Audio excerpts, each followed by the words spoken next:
So if you have proven the product, it's profitable when you sell it, and there's a market for it, that's when you find investors. And it depends on how big the market is, on whether investors will be interested in it. I think they really go by how big the addressable market is and whether you have a niche that will address that in a different way, generally.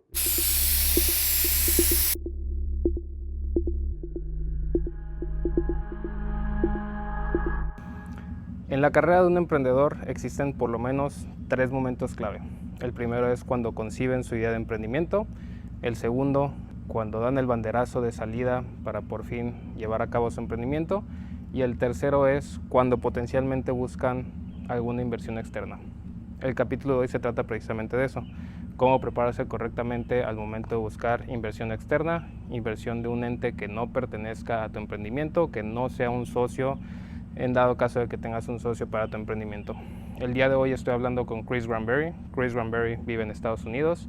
Él se define a sí mismo como un emprendedor y refiere que difícilmente la gente lo conoce como alguna otra cosa. Si yo pudiera agregar un adjetivo a él, que lo conozco de una forma un poco más personal, un poco más en la parte laboral, yo agregaría que Chris Granberry es humano. Es su adjetivo, es ser humano. Chris Granberry es un gran humano. Si tienes la oportunidad de platicar con él, aunque sea 5 minutos, te vas a dar cuenta que sí, el negocio es una parte muy importante para él, pero es más importante platicar acerca de cómo te sientes, cómo te va, cómo está tu día. Y la verdad puedes notar que su interés es genuino hacia ti, más allá de que seas un empleado, de que seas un emprendedor, de que seas un accionista. Chris Granberry es humano. Te invito a que escuches el capítulo de hoy. Si estás viéndolo en YouTube, lo vas a encontrar con subtítulos.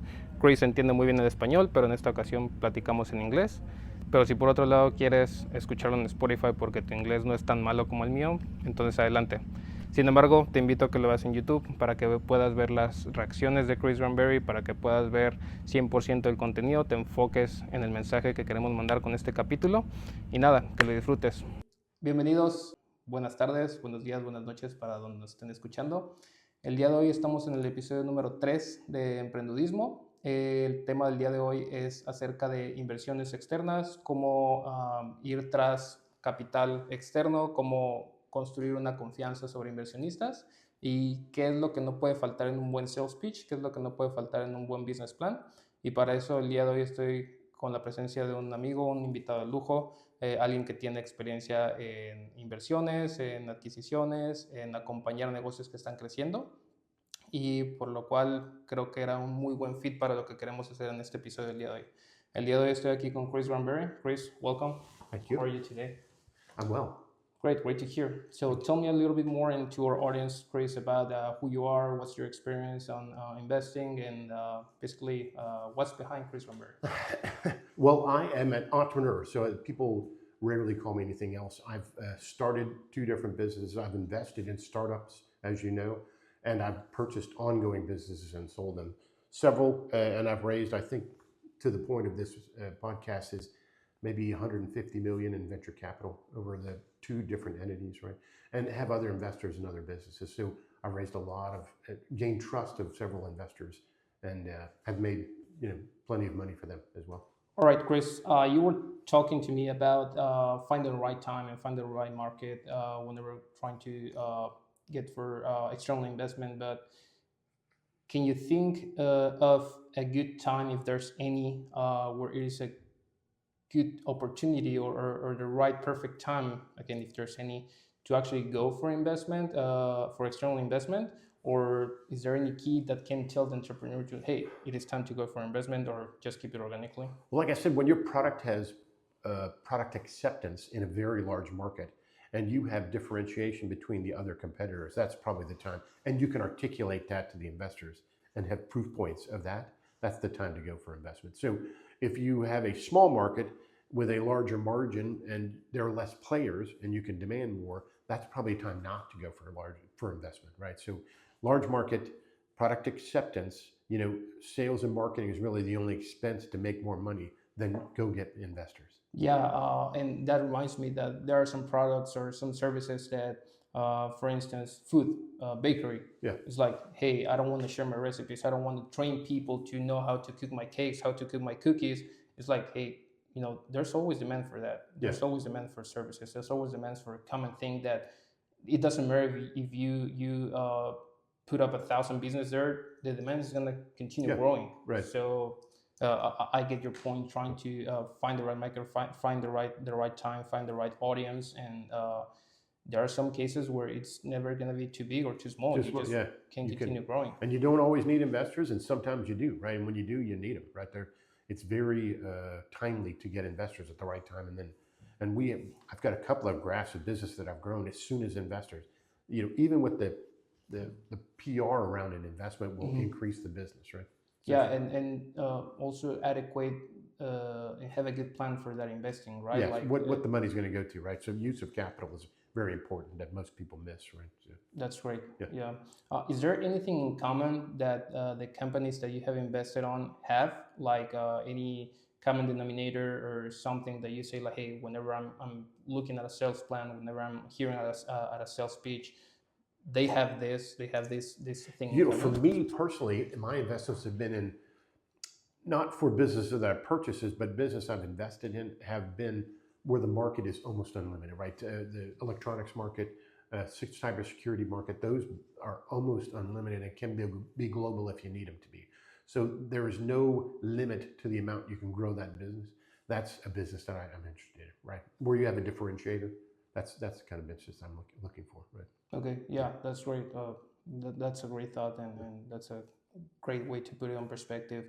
In your opinion, what do you think that's the one thing, or maybe several things, that can be missed on a sales pitch, in a good sales pitch? Because there are some times where they have good numbers, they have some good documentation, but the way that how they sell it maybe doesn't feel as interesting for an investor to actually go with them. Yeah, you really have to pitch your differentiators, right? And have proof points on differentiators. We can charge more, we can sell more because of this, this particular aspect. And in the 3PL market, we can do it faster and better and cheaper, right? That's kind of so your differentiators are generally left off with proof points behind, ours is cheaper, here's why. Ours is faster, here's why. So the proof points on the differentiators are kind of very important. And I think a lot is missed, and even investors don't think to ask, right? They'll get into the business, but if you articulate and highlight the proof points up front, that's what you want to drive their inspection of your business. When they look at your business to evaluate it, you want to drive them to specific points, and part of that is the differentiators of your business. Great. How do you see the business ecosystem in Mexico, especially with this new president or old president? Yeah, I think it's an odd time in Mexico. In the articles I've read of it, it'll be stagnant for the next kind of 2 months until Trump gets in office. I think your president has already reached out to him to talk about what the tariffs mean for Mexico, but it was pretty detrimental to China. So I think we're very good friends with Mexico. I personally, as you know, have worked a lot in Mexico. I don't think the tariffs will be as high as they think. They might be less, but I think there'll be tariffs to Mexico, which would be very, very bad for the business economy in the next kind of 18 months, I would think, right? We saw that in the last term, despite there was so many warnings, so many menaces from Trump about increasing the tariffs. Truth of things is that there was zero additional impact. We're very close to Mexico's economy, right? And the U.S. isn't. Most presidents have to, he's already been in office, but most presidents have to get there and understand how unique the relationship between Mexico and the U.S. is, right? It's very unique. Right? Yeah, do you think that it will be something similar to the last mandate? I think so. And he wants to just scare people, right? But, the difference between now and then is I think China has invested a lot more in Mexico, right? Yeah, correct. Since then. So I think that could be a good factor in the tariff situation there, but I don't think it'll be 25%, would be my guess. Right? Yeah, I think that China has learned from the past mandate and they try to anticipate. Moreover, I want to say as a result of the presidential elections, but they anticipated to that hypothetical scenario like a year or 2 years ago, and that's why they brought more companies over here. We know for sure that China is not gonna beat the U.S. in regards of Mexico's relationship with the economy, but they try to anticipate to that. They did. And there's something really funny that whenever Trump says that he doesn't want any China product to come into the U.S., and that's why they're increasing the tariffs in Mexico due to that, it's like, hey, there are no China cars here, there are no China phones, there are no China devices. Basically, whatever we build in Mexico for China, it's either because it's going also to the China market or to other markets in the US in the world, because they know that US is not a good market for China products. Right. And there's it looks like it's also kind of backfiring, because the products that Mexico is building are for the US market. So and another thing that I was reading the other day that made a lot of sense, you might build a product in Mexico, you might take leverage of the labor costs, labor rates, but the profits are being accounted to the country of origin. So it is being accounted to the US. Every profit that they're making is not going to Mexico, it's going to the US. So that's something funny. That'll be fundamentally different. But you know, the Japanese car makers in the 80s, right, put their manufacturing here, and China has not done that because they can't find the labor rate here, right? But the Japanese figured it out how to make cars, and the Germans make cars here, right? So in the US. And this is a very good part of the time, because German and European market right now, it is not at their finest point. No. They're doing a lot of layoffs, they're shutting down a lot of factories. So I think that for Mexico specifically, and for the US, it is a good time to boost up, and instead of trying to making the relationships more complicated, they need to be boosted. They need to be but he shied away from the treaties that we had. So I think what I read is that he's going to probably make a new one. He made a new one when he came in last time, I believe, right? That really affected you guys, really affected Mexico. So I think the president started reaching out to him. The president of Mexico is already reaching out to him. So hopefully there'll be some fruit from that. Obviously, I'm a big fan of Mexico and things that go on there and entrepreneurialism there, right? So I think economies weather that sort of thing. It's how they weather it is really the issue, right? It takes 18 months to digest it. And then, they'll get, and maybe some of the stuff we can only buy from Mexico. So the consumers will have to pay the extra, right? So which will be inflationary here, which probably be bad for everybody, right? Correct. Yeah. Everybody talks about how this is not going to only affect the companies, but it's only also going to affect the consumers. It's going to be inflation, and at a certain point, there's going to be deflation, because they're affecting both economies. So do you think that Mexico is still a good place to invest on, to keep an eye on for the coming 5-10 years? I think long term, right? I think this is will be a short term, as I said, maybe 2-year event, and I think now's the time to invest. I think once you get a little bit of a gray cloud, there'll be better valuations in Mexico, right, and better opportunities in Mexico when there's a little bit of when there's an unknown there, people tend to back off. I'm the opposite, where I go in, and now might be the time to invest in Mexico. Because once you start, it'll take 18 months before you really get going, and then you'll be at the right time in Mexico, I think. That's great, and I hope that as there are other entrepreneurs, other businessmen that think the same way. Yeah, there's got to be, and I actually don't have anybody right now. I'm in the consultancy business, so I'm consulting for several scaling businesses. None are operating in Mexico now, but I've talked to them about doing stuff in Mexico and labor rates there and stuff like that. Right? In your perspective, what is the one thing that can be missing when preparing a business plan? What is the most common mistake that the entrepreneurs make, like losing any financial focus or losing any potential market that can be reached out? What is that thing that you see that is the most common mistake when trying to get some external investment? Yeah, product market fit, how it fits in the market, what the landscape is of other competitors and how they compare, right? That's generally it's hard to get the data, but generally you can, we had where we would buy different products and analyze them and tell them what's different about it. So product market fit and your differentiator is always something that I think is missing from. And then I think, like I said before, you want to drive the conversation from where your business plan should drive the conversation about your business, and then not let the investors, get off topic, right? You want to keep them on, here's our product market fit and here's why, right? And here's how we can capitalize on it. Right? Okay, so yeah, basically, and I take that part that you say, that trying to drive your business plan to what the market opportunity is and how you're providing the consumer or the end customer to this is how we're different. Yeah, and selling differentiate, communicating the differences can be very hard, right? So we're cheaper. Well, what does that mean, right? So that means per pound we're less. Why? Or is it you just get cheaper product, or yeah, articulating the value prop I think is the hardest. And a clear articulation of value prop in the business plan means you've thought enough about it. Because I think a lot of businesses don't have, a value proposition in there. We're cheaper or we're better. That's hard to. Yeah. That's hard to. Yeah. What do you mean value, right? So there are three things there, and I would like you to rate them or put them on a scale if you can.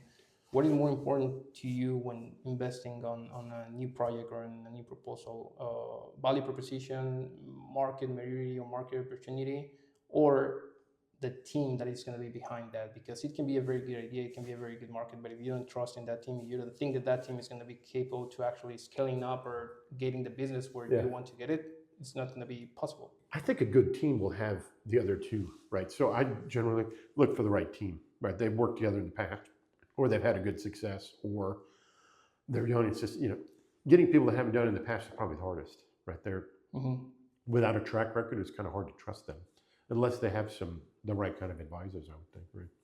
Is there any inflection point or any signs that you need to change the team or you need to make the proposal being an investor? Because the role of the investor is, of course, seeing at the numbers, but it is sometimes hard to push for some things to change in the operation because... Yeah, I've had some pitches I've seen, we'll do it, but we're going to get you a new CFO. We'll do it, but you need an operations guy. Well, I've seen investors do things like that. So generally it's somebody missing and not somebody you want to change out. So there'll be a lightweight operations manager. Well, the investor might say, we're going to put in the COO and he's going to be above your guy, right? That type of thing. So it's generally not something that you want to kick somebody off because you want to keep that team together, but it's generally you might want to add the right pieces to the team so that that they can scale. So. Okay. Talking about that, do you think that in order to grow and in order to get the product or service to the market that you want to, can all the teams be in the company or in the project for from scratch to 100 or to 1,000, or is it a good time to say like, hey, we know, and this is a natural course of things. There are people that are there to just help with the startup, and there are people to help to get from $100 million to $1 billion. Yeah. Do you think that that's always necessary, or there are very few cases where there are very few people? You can think Jeff Bezos, right? You go from zero to billions of dollars. Very few people there, in my experience. And people, you can tell when they reach their limits, right? When they're managing 10 people and can't manage 20, you can tell that when you manage them, right? They can't seem to get around it. So yeah, there are people. They're stage fits is what they call them. There are people who do startups. There are people who do, I think, 10 to 100 and then the 100 to a billion or whatever. So they're stage fits on people. So yeah, you need to always be changing out the team and always be evaluating the team whether they're the right stage fit. Yeah. And that's a very important thing that you mentioned, because most of the entrepreneurs, when they think of their product and how they want them to be on the long term, they can picture that functioning or going well without them. Yeah. So I think that's a very important thing that the entrepreneurs need to keep in mind. If you're actually 100% in for it, for your product, for your business, for the service that you're offering, you also get to keep in mind that if you actually love it, if you're actually in for it, it will take, you need to do whatever is necessary for it to be successful, even if that means that you need to be away from it. Yeah. If you actually, again, want to make it successful, because that's when you actually see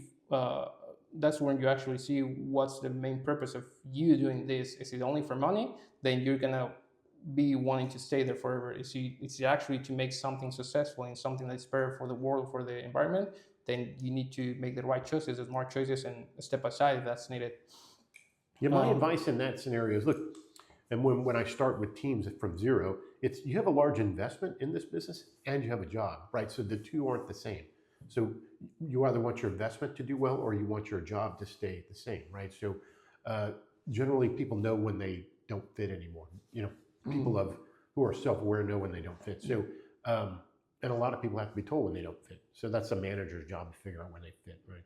Yeah, right, correct. And changing a little bit the perspective, because right now we're talking about how it looks for the entrepreneur, but talking about how it looks for the investor.